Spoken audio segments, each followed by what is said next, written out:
Between your fingers, you hold the stone and throw it into flowing water. The effect might not be easy to see.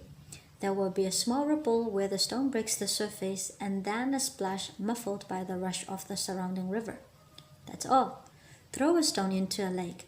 The effect will be not only visible but also far more lasting.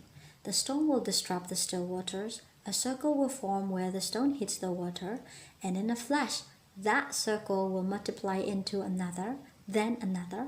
Before long, the ripples caused by one plop will expand until they can be felt everywhere along the mirrored surface of the water. Only when the circles reach the shore will they stop and die out. If a stone hits a river, the river will treat it as yet another commotion in its already tumultuous course. Nothing unusual, nothing unmanageable. If a stone hits a lake, however, the lake will never be the same again. Do you get that?